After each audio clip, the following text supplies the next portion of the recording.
première observation, c'est que cette question de manque de bancs et de pupitres pour les écoliers, pour les élèves, ne date pas d'aujourd'hui. Ça fait depuis le CNDD-FDD est au pouvoir, ce problème est connu. Du moment qu'il y a eu ce choix, cette décision de scolariser tous les enfants en âge de lettres.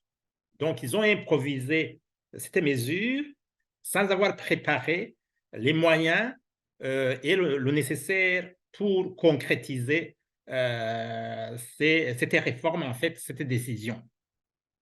Ça, c'est la première observation, le fait que cette question, cette problématique ne date pas d'aujourd'hui. Deuxième observation, c'est que depuis bientôt 20 ans que le CNDD est au pouvoir, rien n'a été fait par rapport à cette question. Je rappellerai que l'ancien Premier ministre,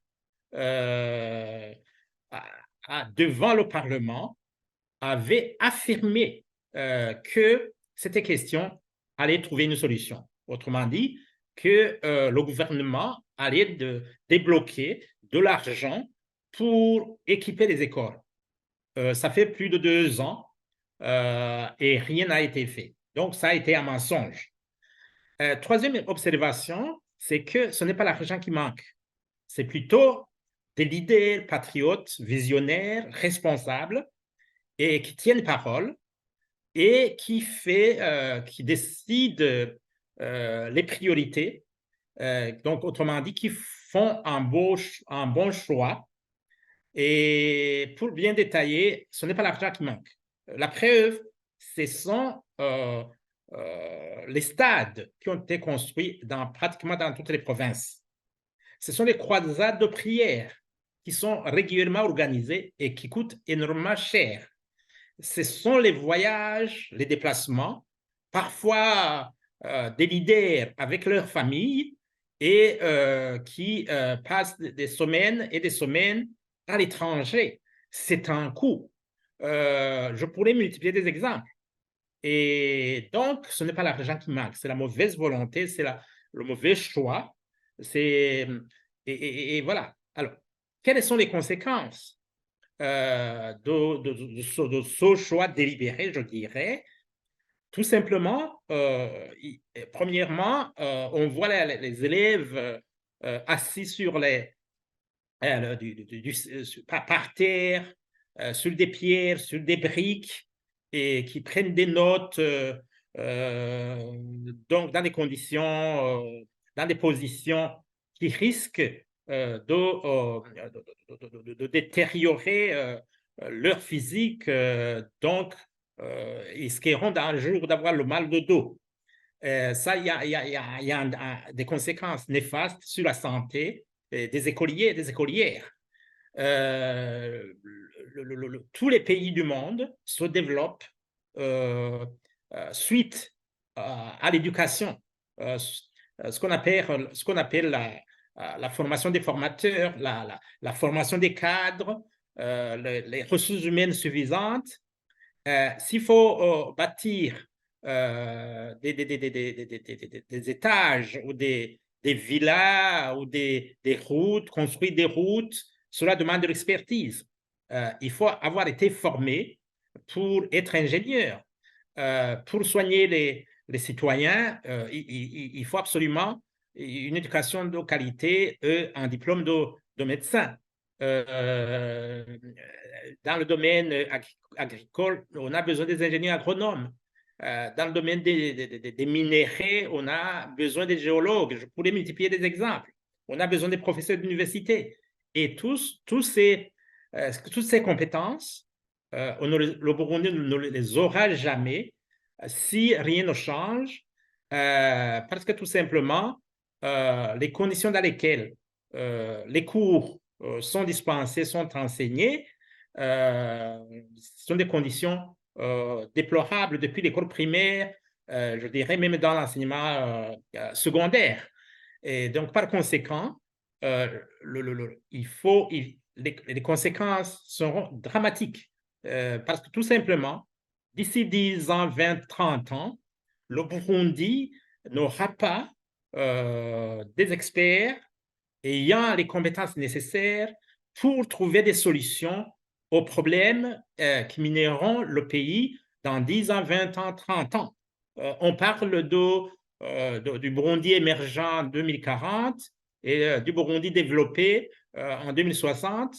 C'est du bluff, c'est de l'imaginaire, c'est un rêve qui ne sera pas réalisé parce que tout simplement, pour qu'un pays se développe, il faut des compétences. Et ces compétences, je ne les vois pas venir si on regarde la négligence du secteur de l'éducation. Et pour preuve, le budget qui a été proposé pour la prochaine année budgétaire, on voit clairement que le budget du secteur de l'éducation n'a pas été augmenté à la hauteur de certains services. Donc, les priorités sont ailleurs, ce qui est dramatique pour le Burundi. Et diriger un pays, c'est prendre toutes les mesures, mettre en place des politiques qui permettent de faire en sorte que les enfants qui naissent ou qui sont en train de grandir puissent vivre mieux que leurs parents. Hein? C'est ça, diriger un pays. Et malheureusement, ce n'est pas le cas aujourd'hui, parce que vivre mieux, ça doit passer absolument par une éducation de qualité. Et voilà.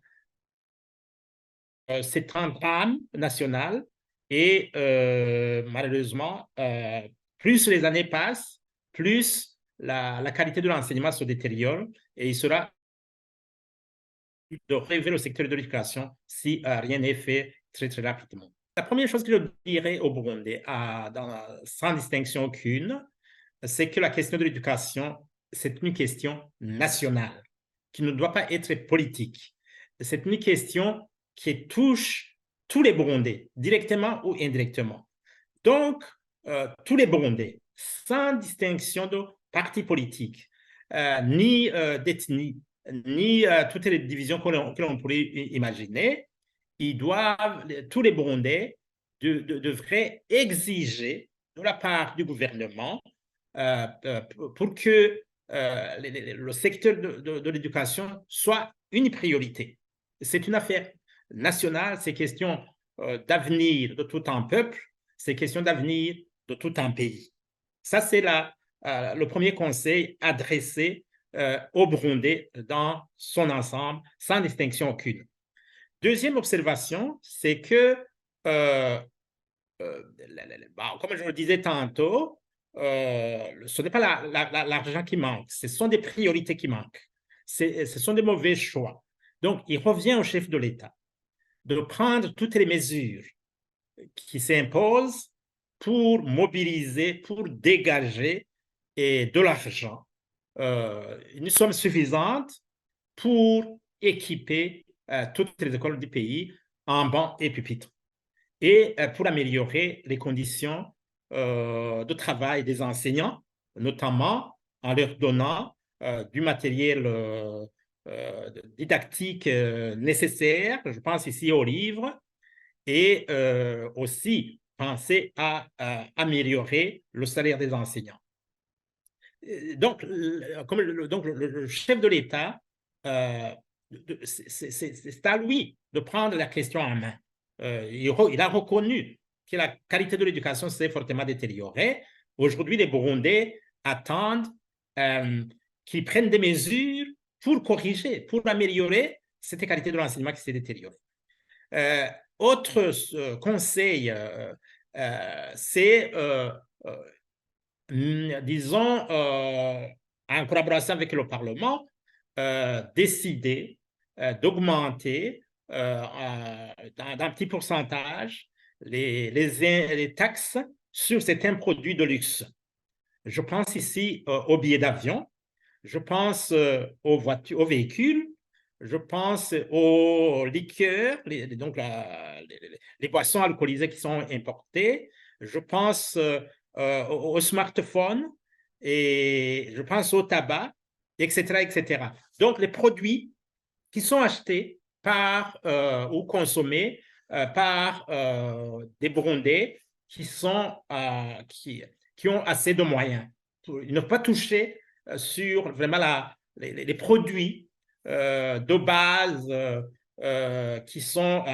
voilà, qui sont consommés principalement par le citoyen lambda. Et c'était constitué une cagnotte, et cette cagnotte, la mettre à la disposition du ministère de l'enseignement supérieur et de la recherche scientifique, en priorité, équiper les écoles de bancs et de pupitres. Et en priorité, donner le matériel didactique nécessaire aux enseignants pour qu'ils puissent travailler dans de bonnes conditions et augmenter aussi leur salaire. Si rien n'est fait, le Burundi sera phagocyté par les pays de la sous-région avec la mobilité des personnes. Comme d'ailleurs aujourd'hui dans certains secteurs, il y a des Congolais, pardon, il y a des Kenyans, enfin, en tout cas des cadres, des employés de l'EAC qui sont au Burundi, notamment dans la téléphonie mobile, dans les banques, dans les assurances, etc.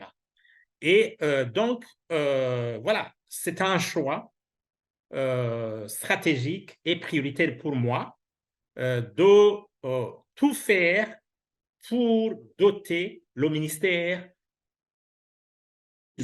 pour résoudre le problème de bancs et de pupitres pour les écoles à travers tout le pays.